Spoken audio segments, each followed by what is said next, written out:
Sokil noldan keyin mana bunday qalamcha qo'yilgan, lekin mana bu narsani yopishtirishni qaranglar, chizilgan, bitta chiqarilgan qaranglar.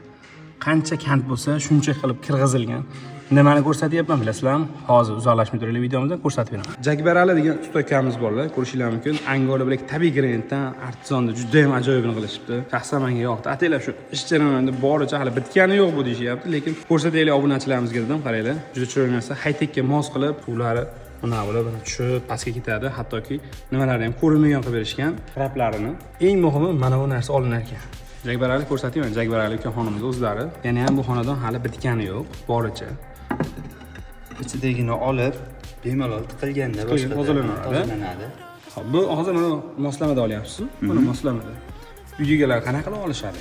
Bu yerdan ozginamda kertib qo'l sig'adigan joy qilib ketamiz, u ko'zga tashlamaydi, yon tarafda bo'lgani uchun bemalol qo'lda olsa bo'ladi. Xudo xohlasa ajrab ketmaydimi Jakbarali? Yo'q, ajrab ketmaydi. Buni Benfix kilelarda yopishtirganmiz, choklarini yaxshi ushlaydi, bilasizlar, Benfixni. Keyin germetika ishlatganmiz.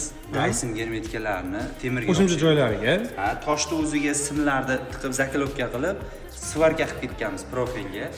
Orqasi profilda svarka bo'lgan. Ishni hozir ko'rsatamiz jarayonda, video jarayonida. Ko'rishingiz mumkin, mustahkam qilib, qalin profillardan yig'ilgan dog'larni chotki qilib, simlar bilan qotirib ham qo'yilgan qo'shimcha ravishda. Jakbarali ukamiz mana shu xonadonda sokillarni, pollarni qilib berishgan, ko'rishingiz mumkin. Xudo xohlasa ish faoliyatlariga 12 yil bo'lyapti. Ko'rishingiz mumkin. Kimga shunaqa sifatli xizmatlar kerak bo'lsa, bemalol aloqaga chiqarasiz. 2 qilib berishadi xudo xohlasa. Inshaalloh shu hovlimiz bitta tozalangandan keyin obzorini ham qilib beraman. Mramor granit haqidagi qiziqarli ma'lumotlarni o'tkazib olmaslik uchun albatta obuna bo'ling.